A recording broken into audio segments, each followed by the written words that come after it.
Hola a todos. Bueno, un nuevo video para este curso de posgrado de mecánica clásica de la Escuela de Física de la UIS. Bien, en este video vamos a tratar el tema de geodésicas, de cómo utilizar el formalismo lagrangiano que hemos aprendido, la minimización de funcionales, para averiguar en un espacio de cualquier dimensión y simplemente un espacio con una métrica cuáles son las ecuaciones que describen las curvas de longitud extrema, de menor longitud o de mayor longitud. Las restricciones no son fundamentales, bien podría ser un espacio euclidio y una superficie curva metida en él, o bien podría ser un espacio-tiempo de la relatividad general curvado por la gravitación y queremos hallar la trayectoria de una partícula libre. El formalismo es suficientemente amplio como para albergar cualquier posibilidad. El tema de por sí es interesante porque conduce simplemente a cómo escribir muchas ecuaciones que en coordenadas cartesianas asumen una determinada forma, cómo se escriben en coordenadas curvilíneas, incluso en el espacio euclidio en E3, en coordenadas esféricas, por ejemplo, coordenadas polares. Bien, manos a las obras. Comencemos con una transformación de coordenada, porque es la manera formal como podemos pasar de un espacio euclidio a un espacio no euclidio que en principio podría estar legítimamente curvado o con una métrica arbitraria producto de la transformación de coordenada que hicimos.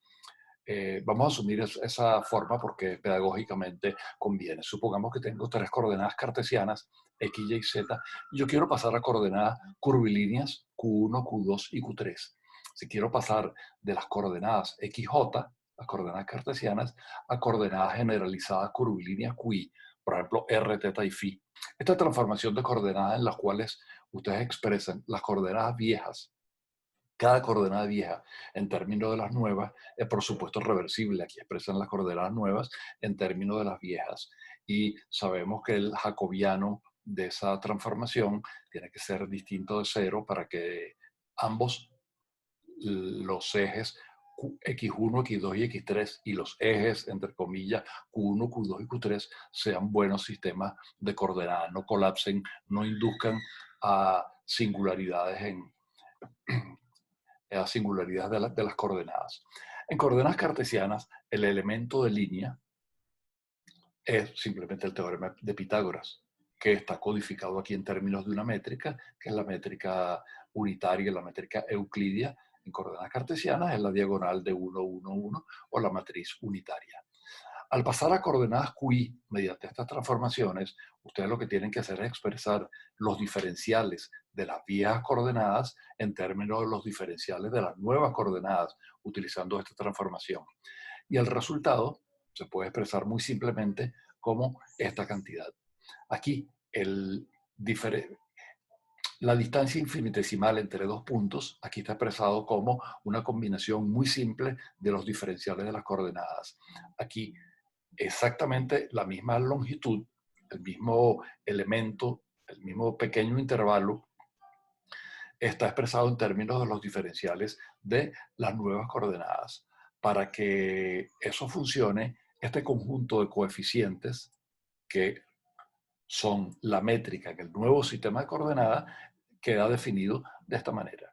De modo que si uno tiene la transformación, uno tiene estas derivadas. Si uno tiene estas derivadas y la métrica original, uno construye la métrica eh, la métrica en el nuevo sistema de coordenadas. Bien, lo que queremos es averiguar cuál es la curva en el espacio de las Qs, en el nuevo espacio que, repito, y eso es un tema importante, este conjunto de las Qs, esta nueva métrica, puede ser el producto de una transformación de coordenadas a partir de un espacio euclidio, en cuyo caso siempre nos podemos devolver al espacio euclidio, pero puede ser un espacio que está legítimamente curvado, es decir, un espacio no euclidio. Y recordemos que aquí, tal como hemos venido trabajando, los índices I y J y K y todos los índices M y N que estamos utilizando barren de 1 hasta 3, pero no hay ninguna restricción. Puede ser de 1 a 2 y estamos hablando de superficies bidimensionales. Puede ser de 0 a 3 y estamos hablando del espacio-tiempo. ¿Sí? Puede ser, las matemáticas no distinguen eso. Entonces lo que queremos es, en resumidas cuentas, en el espacio de las Qs, la longitud de una curva parametrizada por un valor lambda, por un número real lambda, que es el parámetro, es simplemente la suma de todos los elementos de S, la suma de estos de S, desde aquí hasta aquí, desde aquí hasta aquí, desde aquí hasta aquí. Ustedes van sumando y obtienen la longitud total como una integral de los ds. Como los ds vienen expresados por esta cantidad que está aquí, mejor dicho, por la raíz cuadrada de esta cantidad, la longitud de la curva queda expresado en estos términos. ¿Okay? Si yo recuerdo que los Q están parametrizados, esta misma expresión yo la puedo escribir así. Multiplico y divido por d lambda, y aquí viene d lambda. Bien, esto tiene toda la relación, todas las características de ser una acción que es la integral de una función por un parámetro, entre dos valores particulares del parámetro, lambda 1 y lambda 2. Eso es lo que vamos a hacer, pero la interpretación de eso es la longitud de una curva entre el valor lambda 1 y el valor lambda 2. Y de todas las curvas que unen estos dos puntos, yo quiero averiguar cuál es la que tiene menor longitud. Entonces, ese es un típico problema que resuelve las ecuaciones de Euler-Lagrange. De manera que lo que es una línea recta, que es la distancia más corta entre dos puntos en E3, o una geodésica en caso de que el espacio no sea el espacio euclidio, viene de minimizar esta cantidad. O, si quieren, como lo escribimos allá, esta cantidad. Este término está haciendo las veces de lagrangiano. Este es mi lagrangiano, que depende de las velocidades, entre comillas, ¿sí? De las derivadas de las coordenadas respecto al parámetro, y depende de las coordenadas también, porque en la métrica depende de las coordenadas. Entonces, formalmente, lo que tenemos es un lagrangiano dado por esta cantidad. Y nosotros sabemos cuál es mi condición de mínimo de la integral del lagrangiano. Son las ecuaciones de Euler-Lagrange. Bien, eso es lo que vamos a hacer ahorita. Solamente que en lugar de considerar este lagrangiano, recordamos que si una función asume un mínimo, el cuadrado de esa función asume un mínimo exactamente en el mismo punto. Reparafraseando esto en términos funcionales, si un conjunto de trayectorias minimiza una determinada acción, minimiza también el cuadrado de lo que cumple el rol del lagrangiano. De modo que en lugar de esto yo voy a considerar el cuadrado y lo voy a multiplicar por un medio simplemente para que me elimine unos dos. Un medio multiplicando a esto no hace ninguna diferencia a efectos de las ecuaciones de movimiento porque son homogéneas. Entonces, resumiendo, mi lagrangiano es esta cantidad que está aquí. Es una función cuadrática de las velocidades generalizadas o de los productos de las derivadas respecto del parámetro y depende de las coordenadas porque la métrica depende de las coordenadas. Okay, las ecuaciones de Euler-Lagrange son tantas ecuaciones como como valores asume el índice K que estamos trabajando, es decir, la dimensión del espacio, de 1, 2, hasta cualquier valor n. Simplemente se trata de escribir este lagrangiano, de introducirlo en las ecuaciones de Euler-Lagrange y trabajar un poquito hasta llegar a la ecuación que cumplen las trayectorias que minimizan la longitud de la curva. Esas curvas se llaman geodésicas, como ya dijimos. Bien, necesitamos la derivada de L respecto de Q punto. La derivada de L respecto de Q punto es la derivada de esto respecto de Q punto. Tengo dos términos. La G no depende de Q punto, de modo que queda un medio de G por la derivada de QI por la derivada de QJ respecto de Q sub K. Y el otro término, que es QI por la derivada, QI punto por la derivada de QJ, más QJ punto por la derivada de QI. Recuerden que como las coordenadas son independientes, las velocidades también, la derivada de QI, por ejemplo, respecto de Q sub K, punto, es igual a la delta de IK. Eso es por independencia de las coordenadas. Esto, por supuesto, es lo mismo que la derivada de QI respecto de Q sub K. Es también la delta. Entonces, insertan estos valores, ¿sí? Y cuando multipliquen la métrica por esto, pues la delta simplemente mata el índice, se suma el índice I y queda I, tiene que ser igual a K. Y lo mismo de este término. Y como estos términos son iguales, simplemente cambien el índice I por J, que es un índice mudo, o J por I, y resulta el doble. Para eso se metió esta cantidad, para que no apareciera un 2. Entonces, este término tiene esta expresión. Vamos con el lado derecho. El lado derecho de las ecuaciones de Euler-Lagrange es la derivada de L respecto de las coordenadas. La derivada de L respecto de las coordenadas, las velocidades son independientes de las coordenadas, de modo que deriva únicamente esta parte. La derivada de la métrica y va multiplicado por las velocidades. Si juntamos ambos términos, el lado izquierdo ahora es la derivada respecto al parámetro de lo que nos dio nuestro resultado, ¿sí? Y vamos a derivar ahora respecto del lambda, la métrica. Entonces vamos a obtener dos términos cuando derivemos respecto del lambda. Uno, la derivada de la métrica respecto del lambda. Y el otro, la métrica por la derivada de la coordenada, que da una segunda derivada. Ese término es este. Y derivar la métrica respecto del lambda es derivar implícitamente. Ustedes derivan la métrica respecto de las coordenadas por la derivada de las coordenadas respecto del lambda. Y por eso aparece un Q punto más.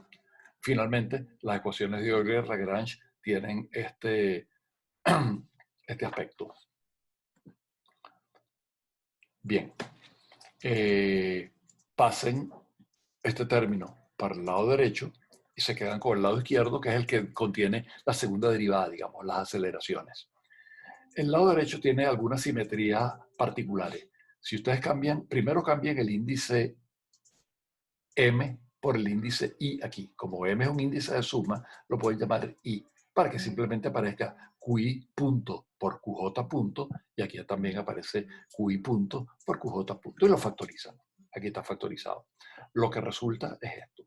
Bien, en este término es obvio que I y J son simétricos, porque la métrica es simétrica.